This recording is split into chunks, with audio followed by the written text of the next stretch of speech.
My name is Patrick J. McGinnis, and I coined the term FOMO. That's short for fear of missing out, and it's why some people end up following the crowd. But we're not like them.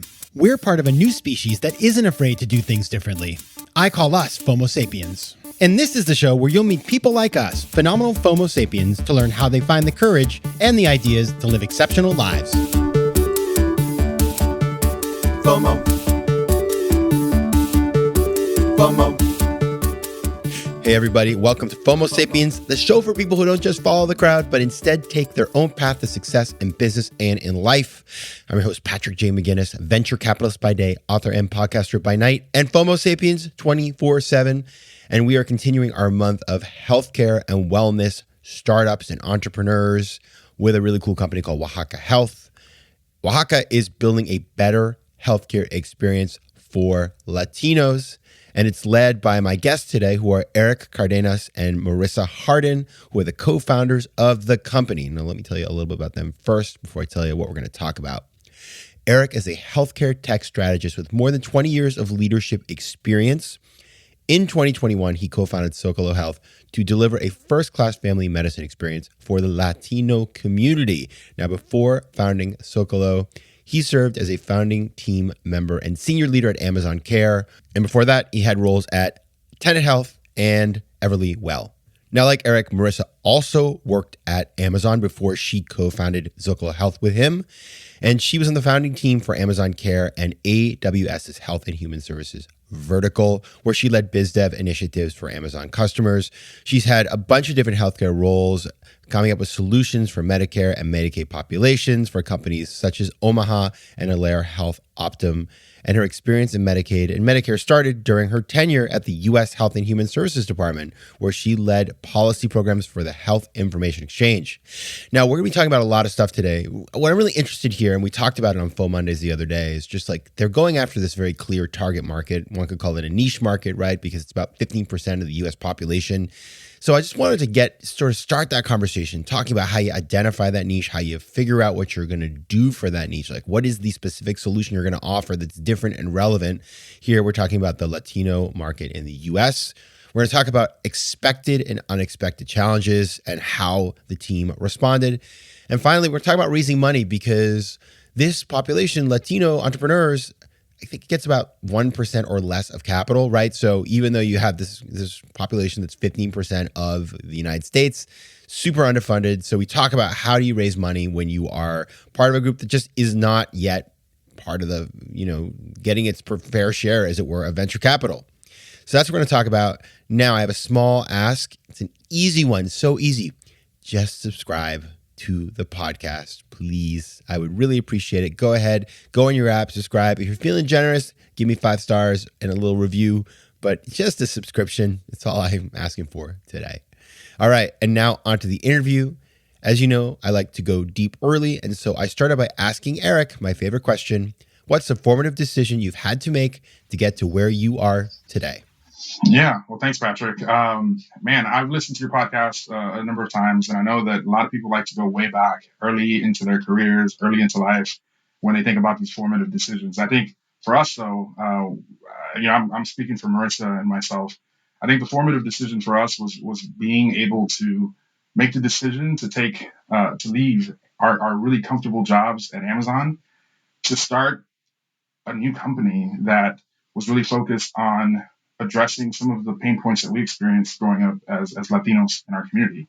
That was definitely the formative decision that has really kind of done a lot for us and for our community and is really kind of paving the way for what we're building. Yeah, it's a big decision, Erik. I'm wondering when you did that, I mean, it's easier, I think, when you have a partner to do it with, like, than doing it alone. But like, how long did that take you to decide? When you're working at a big company like Amazon, you recognize that there's a lot to learn. You pick up on new ways of thinking, new ways of building. But it was certainly a decision that was very, very, very difficult. As you can imagine, being in the startup world, Latinos don't get a lot of venture capital to start companies. But just knowing that we had a mission that people aligned with, both Mariza and I aligned with it, our families aligned with it, but that we had early interest from investors that really felt that what we were trying to build was important. That did really make the decision a little easier for us and allowed us to really, take the leap. And I think that was a very important thing. It took months for us to kind of get comfortable.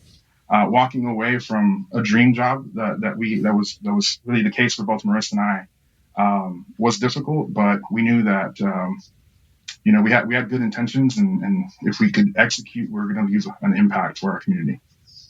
Yeah, I appreciate that. We're going to talk about the particular challenges for Latino founders later on in this conversation, but let's start at the very beginning, Mariza.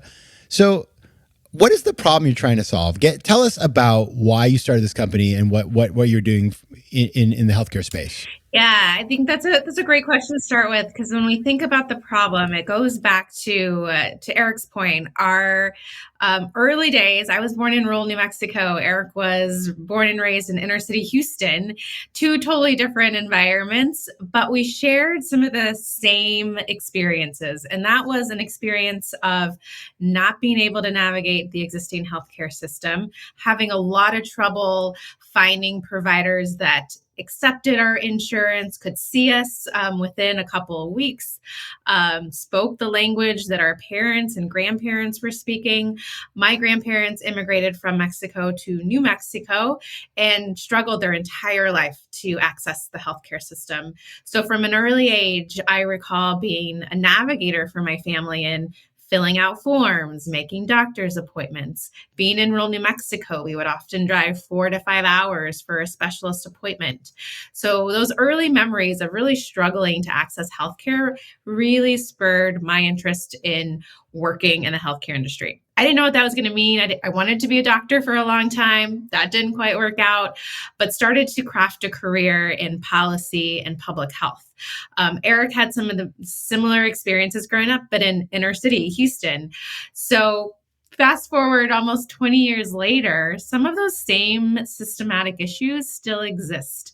And that is long wait times for primary care. That's providers that don't speak the language of the communities that they serve. That is poor quality and rushed appointments, short appointments. And given everything that we know about healthcare, innovation is happening at a really quick pace, but communities, and especially the Latino community, continues to be left behind. So as Erik and I shared these perspectives meeting at Amazon, Erik brings this rich entrepreneurship experience, tech experience. I come from a policy and business background. We had the same passion and we had the same vision of reinventing the way care is offered to the Latino community. So we really wanted to rethink the way that we connect the Latino community to primary care, knowing that primary care is really the entry into the healthcare system that the Latino community continues to struggle to navigate. So I think there's many layers to the problem, and a lot of those layers are systematic at the US level, at the policy level, at the way healthcare is structured. But we wanted to take a lens of what is Latino culture like, and why are some of those cultural barriers keeping Latino patients from accessing high quality care? So that's really where things started. And we started to unravel some of the major pain points that the Latino patient will encounter when they're trying to access healthcare, and start to solution around those. And that's how Zócalo Health was born, is how do we remove a lot of those very common barriers to accessing primary care and make this about the Latino patient, not only in language, but in culture, in tradition, and in community, and most importantly, within the family. FOMO. So, Erik, the other thing that I think is kind of interesting, and I'd love you to talk about this, is, you come from, the two of you, you work at Amazon. We forget, I think Amazon, I'm like, Amazon Prime, it's a book showing up. Maybe, it's like The Fabulous Mrs. Maisel or whatever that show's called. But Amazon is actually a big healthcare company.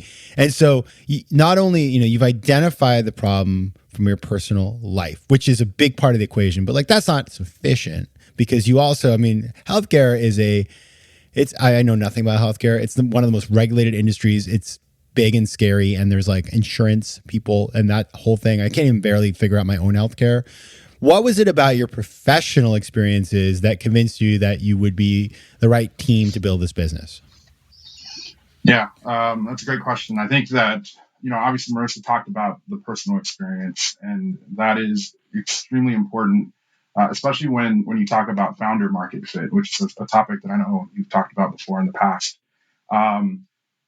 When you combine our lived experience with our professional experience, we've worked across, policy, we worked with large traditional health systems, we've been part of large scale startups. And then we got to learn the Amazon way, which really focused on bringing customer obsession to healthcare, which is something that's not really a priority for a lot of our legacy health systems today. I think that experience really formed who we are and really helped us to really understand what healthcare can be. It really taught us that healthcare is not just about providing a commodity service, but actually improving the overall experience for everybody involved, not just the patient and their families, but even for our doctors and our nurses. I mean, through the pandemic, we saw what these systems could really, bring people down. We have a lot of frontline workers who are suffering, who come to us and tell us, hey, we're missing the line. We want to work with you. We want to be a part of this new solution. And I think that's where just this combination of experience, timing is also going to be really important. We're at a point now in healthcare and in the broader industry where consumers, want to be a part of something that's more than just convenience and more than just like value for their dollar, but that it also means something that has an impact that stands for something more than just the dollar. And I think that's where our experience really comes through and really helps us deliver on this opportunity. And again, I talked a little bit about just from an investment perspective. There are not a lot of Latino entrepreneurs that are raising venture capital these days. We definitely took advantage of the markets in 2021, and now have a responsibility to take this experience that we have, both personal, the professional experience, and deliver results for the stakeholders. And I think that's where. That's why I'm really convinced that we are the right team. And the beautiful part about it, Patrick, is that it's not just me and Mariza. There is an entire team behind Zócalo Health that is mission aligned, that is really focused on bringing a better experience to our community, and we are enabling them to come together and help us build this together. And so that's definitely something that I think people recognize and is working to our advantage. Yeah, Patrick, I'll add that Erik brings up founder market fit. And one of the things that was very important to us when we decided to build Zócalo Health is that we were building something that we would use, that our families would use, and that our friends would use. And so we often get asked a lot, what is the inspiration behind this? Well, I'm a mom of a 3-year-old raised during the pandemic. Erik has 3 young children, and we're taking care of our parents. And so there are millions of others like us in the community that are taking care of children, taking care of parents. And a big part of that is navigating the healthcare system and getting parents to use the healthcare system the way it's designed, but it's not in their language and it's not respecting a lot of their cultural behaviors. So that was really something that was important for Erik and I is let's build something that we're passionate about and that we can use as parents and as navigators for our own parents. And for the first time ever, I have the same doctor that my family has. And we signed in our first Texas patient a few weeks ago, and it was my mom. And my mom got to do her first telehealth visit, seeing the same doctor that I see, in a different state. And that was a really special moment because the healthcare system as designed today is siloing families. And as a, first generation Latina to go to college and get a graduate degree and build a career, I've moved across several states. And unfortunately, my family hasn't been able to follow me in all those states. And so I want them to experience the same convenience and innovation that I've been able able to design for other communities, and really start to bring us together under a telehealth infrastructure that I can see the same doctor that my mom can see. And if my mom wants me to, I can sit in on her visits. And it's those experiences that bring the Latino community together and that were really important for Erik and I to design around. FOMO. I love it. And let's have a shout out to Mariza's mom. I bet that must have been, I don't know. I would have been crying my eyes out if I were you, seeing my mom use the company. I mean, it is beautiful. And that is, sometimes like we all get a little cynical and it's like, oh, the American dream, blah, blah, blah. That is a great example of the fact that these things can happen. I do want to talk a little bit about, the Latino community. We have lots of people who listen to the show all over the world, from Latin America, from the U.S. Hispanic community, the Latino community, who get it, right? They're like, okay, I super get this.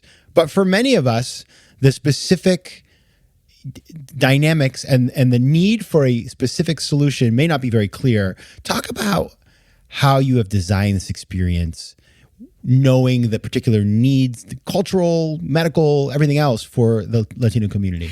Yeah, this is a really important question because, again, the first 6 months of Zócalo Health was talking to the patients, talking to Latino patients in LA, in San Diego, in the Bay Area, knowing that the word Latinos are, still a very broad term that encompasses several different populations, several geographies, several ethnic backgrounds. And it was important for us to recognize what are those unique features within each of the communities that was creating barriers to healthcare.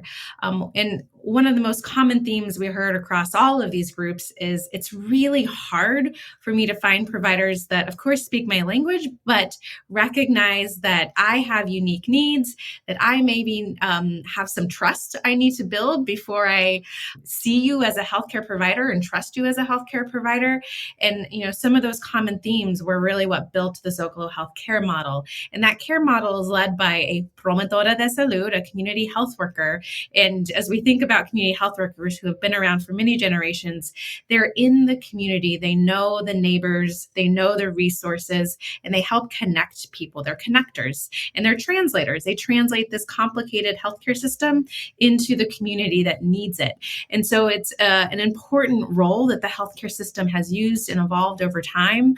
But it was really the inspiration for the Zócalo Health model that we have a person in the community that's translating the healthcare system for each of our members. The other thing we heard loud and clear was that there's a lot of programs out there. There's health plans, there's services, but they're all written in English. And if they are written in Spanish, it's bad translation and we don't trust that. And so again, it's a trust issue. So we had to take people from the community to lead our care model, to lead the engagement and build trust. And that was the most important thing in building Zócalo Health is how do we build trust across a community that has lost trust over several generations? And as we see the census data, the Latino community continues to grow across states and is becoming the majority in many states. Yet the healthcare system continues to be this one-size-fits-all system that is leaving behind a lot of the groups that need it the most. So for Zócalo Health, language, of course, is important, but it's about culture, it's about engagement, and it's about coming from the community to build that trust and engage the members in their healthcare journey. I want to talk a little bit about the promotora de salud because it makes me think, and I've read articles and also just kind of having, spent a lot of time in the Latino community in the U.S. and investing in Latin America, culturally observing some things, that there are these sort of interesting like community leaders, people in the community, for example, on issues that are really hot button issues for Latin community, like immigration. I've read articles about like there's that storefront in the neighborhood in Queens where like everybody goes there and there's a really well respected person who is kind of like the community expert and support. And so everybody kind of knows that they can trust this person. And is this kind of what you're doing? You're saying we're going to have this person in your community who like everybody knows and supports, and they are going to be our ambassador to that community to build trust. And how do you find those people and how do they spend their days? Yeah, that's exactly right. The concept of a promotora de salud is not new by any stretch of the imagination. In fact, we're trying to take what works already in a lot of the Latin American countries and bring that here to the US where for one, it's already been in use. We're just trying to make it a little bit more mainstream and more standard practice because it works. It's also a very beneficial way to leverage resources in the community that already want to be a part of the community. You know, the one thing about the Latino community is that we're united, we unify really easily. And what better way to get these resources in the community to help improve the health of their own community? And I think that's where we're trying to really combine the two is take individuals that are already in the community, taking a health system and really sort of eliminating the parameters of the brick and mortar clinic and making it about community health.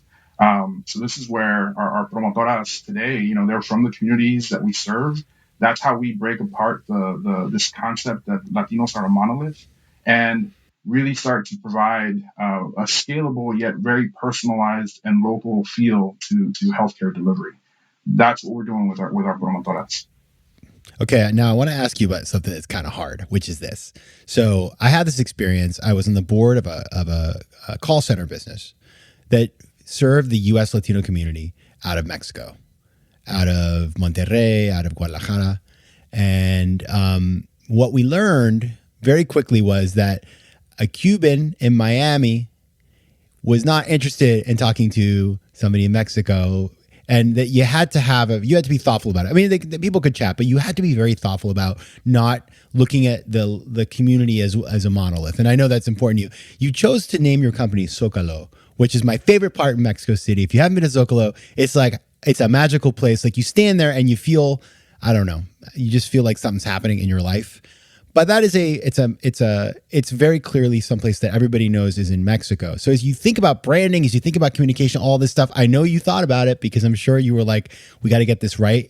How have you been able to tailor this experience while at the same time serving the very diverse communities that range from, you know, Tierra del Fuego all the way up to northern Mexico, you know, that live in the United States? That's a tricky one, Erik. I'm going to put that on you. Yeah, no, it's a great point. It's a great call out because, you know, being Mexican American, my parents are immigrants from Mexico. We knew what El Zócalo stood for. But what was more important for us, rather than just, you know, honoring Mexico as the landmark that it is just what it meant for the community, what it meant for smaller towns and villages where they had a central square and how they really brought community together. And my vision for our company isn't just to provide same day access to a doctor. It's really to help improve the overall health of our community by building community. It's not just doctor visits. It's not just connecting to a mental health expert.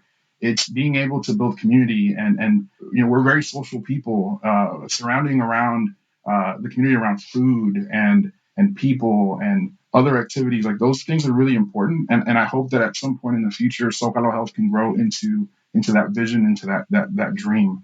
But yeah, you know, again, I'll go back to the point that, you know, we are going to honor our roots.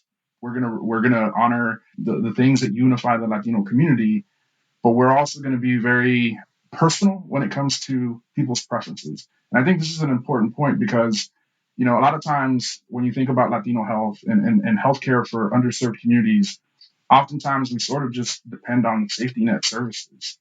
And by default, a lot of these safety net services don't have the resources to really innovate. And what we get to do is we get to build technology to supplement, to augment these relationships that we talk about. And this is where our promotoras aren't going out into the field with a notepad and a pencil.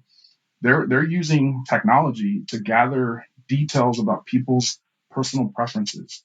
If it's specific language, it's a specific culture, a specific tradition, all of those things matter in how we consume healthcare.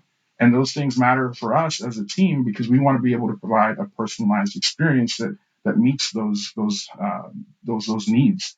And so that's where I think we have a real opportunity to leverage technology to augment that relationship with our patient and their family and their household to provide that experience that I don't think that people are seeing today in the broader healthcare landscape. You know, this is the moment where I have to kind of just give you some props because what I see in what you're building, which, you're FOMO sapiens because you just are, but the intentionality from the branding through to the approach, through to how you integrate the tech, through to this is the thing. This is like for all you entrepreneurs listening, like what's cool about this business is that the DNA is consistent all the way through the thing, right? It's not, it's just like, it's been thought out. And so you've created a strategy that's very integrated. And so like, just, it feels like you've spent the time, which is great. And I think just everybody, as you hear this, like, it's a little bit of a masterclass on how to think through a business from start to end. I'm sure there are lots of challenges. So tell us, now that I've given you some love, because it comes from the heart, because I really, I'm just like sitting here, I'm like, this is very cool. I want to like become a promotor de salud next week. I think I'd be good at it. Tell me, Mariza, what's the biggest challenge you found so far? Like both the sort of unexpected and the expected. Yeah. So I mentioned trust earlier, that was incredibly important for us to gain and work for. And I think we're still in the learning process of how do we build trust in a community that doesn't trust the healthcare system. And so one of the things that we hear very often, and this is, traditional build it and they will come, we're building it and some people are just not coming. And we're having conversations. We're using the promotoras to have discussions. And a lot of the questions we get are, is this really for me? Is this something I can use? And so you have beautiful branding, you have this convenient solution. You can see a doctor same day. You can talk to a doctor for 30 minutes, sometimes even 45 minutes. You can ask a doctor just a question. You don't even have to have a problem. And people struggle with that concept because they've been conditioned to the healthcare system as it is today, which is long wait times. You maybe talk to a receptionist first and then a nurse, and then maybe you get 2 or 3 minutes with a provider. And now we're shifting the model to you're in the driver's seat. You get to meet the provider today and you get the time to talk to a provider. This is all for you. We're designing it for you. And there's still, a little bit of, this is too good to be true. Is this really designed for me?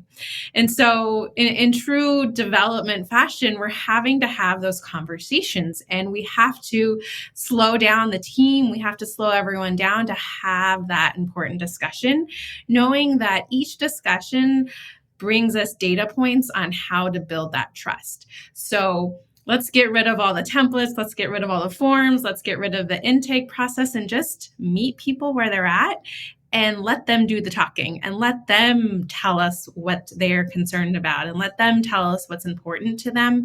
So in these early days, as we build a care model for a Latino community, we have to be super cautious about the conversations and the discussions so that we can build trust and we can start to understand what is concerning our patients and our customers. And it's definitely one thing to build something that's convenient and beautiful and has this amazing care model. But if your target customer doesn't trust it, then you're never going to scale. And so we're really being deliberate and taking the time to have the discussions and to make room for that discussion and then to document it. And Erik and I, coming from Amazon, we measure everything and are very focused on data-driven decisions. And those qualitative discussions are so rich and important to us. And so that's something I think will continue to be a challenge. Is we just have to give our patients, our members, space to talk to us before we start to build and iterate and customize solutions around a problem we don't know exists yet.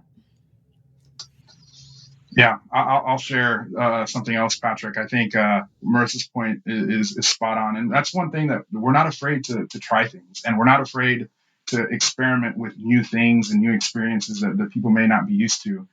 We spent a lot of time building a beautiful door that was the door to our clinic, to our experience. And we opened it thinking people would walk right in. And what we realized is that we needed to go out into the community and welcome people in. My mom and dad are immigrants from Mexico. When I told her that we were building this company, she was proud because she felt like she had to be. But when I explained to her exactly what we were doing, and she realized that we were there to help people, she never thought of herself as a patient. It wasn't until I set her up and walked her through the process, that she was like, oh my God, like this is great. And so, yeah, to Mariza's point, it's one thing as an entrepreneur to build something that you know is needed, but you also have to be able to walk people through the process, especially when you're dealing with generations of just these systemic problems that people have faced with the traditional healthcare system. That just you're not gonna solve that overnight, but you're gonna chip away and make important progress if you're doing it the right way, listening to your customers. I'm glad you used the term systemic problem, because it really cues up my last question, which is, and we've talked about this, everybody listen to FOMO Sapiens. You guys know we talk about this all the time, which is that venture capital, it just goes in one direction. It goes towards certain types of people. Why is that? Because the VC funds look a certain way and people have the same background and the same networks and all that sort of stuff. So it's a problem. And the numbers say, I mean, just look at the numbers. 2% of VC goes to Latin founders, where I believe Latina community represents, I don't know, 13%, is it, or 15% of the US population, something like that ish. Do you want to tell me, Mariza, am I right? Yes. You should know this number. Yeah. Okay, good. I was like, that's your target market. You know the number. Anyway, so it's not easy. And you just announced in 2022, you raised $5 million. So that's a real round. So what was it, how did you find investors who got it? What was the secret? Yeah, well, as you stated, VC is very much about pattern matching. And unfortunately, Latinos like Mariza and I oftentimes don't fit that pattern. And, it's something that we knew going into this was going to be very difficult. We certainly didn't walk out of Amazon and people didn't just hand us checks. I mean, this is, Mariza and I have decades of combined experience in healthcare. We've worked for some pretty innovative companies, obviously the Amazon experience. So we knew going in that this was going to be very difficult, and we got a lot of no's along the way. There were probably orders of magnitude more no's than there were yeses. But once we really started to pull the story together, again, using the narrative-driven approach that Amazon had taught us, I felt that we were really able to tell the story the way it needed to be told so that people could see the opportunity. And the point I want to make is that, yes, we got investors that ultimately did see the opportunity and did want to be a part of this. But I think the real important thing there is to try to break this cycle is we were very intentional about who we took money from. And while we could have taken money from a big VC and called it a day and started to build, we wanted to be very intentional. And what we ended up doing is we did a party round. We had about a dozen investors, and we made sure that a majority of our money came from investors that looked like us, or at least had it in their thesis to invest in underrepresented founders. Because if we're successful, we want this to open up a new pattern that Latino founders like Mariza and I can be successful, can really drive impact, and really, again, just create a new pattern so that as this pattern matching continues, people can see this new pattern that we've created. And I think that's something that I hope pays off for us in the long run and will be something that impacts those entrepreneurs that look like us that are just behind us. All right. If you want to find out more about Zócalo Health, go to Zócalo.health. You can find them on Twitter and Instagram at Zócalo Health. Erik Cardenas and Mariza Hardin, co-founders of Zócalo Health. Thanks a lot for being here. Thank you, Patrick. Thank you very much. FOMO. If you like today's show, please be sure to rate it and recommend it to your friends. And as always, you can find me on Instagram at Patrick J. McGinnis, on Twitter at PJ McGinnis, and on the web at FOMOSapiens.com or PatrickMcGinnis.com, where you can get all kinds of free resources to live a more decisive and entrepreneurial life. FOMO Sapiens is recorded in New York City. Theme music is by Mike McGinnis, and editing and post-production is by Josh Elstro. If you like today's show, please be sure to rate it and recommend it to your friends. And as always, you can find me at FOMOSapiens.com and at PatrickMcGinnis.com. To advertise on FOMO Sapiens, reach out to contact@FOMOSapiens.com. FOMO.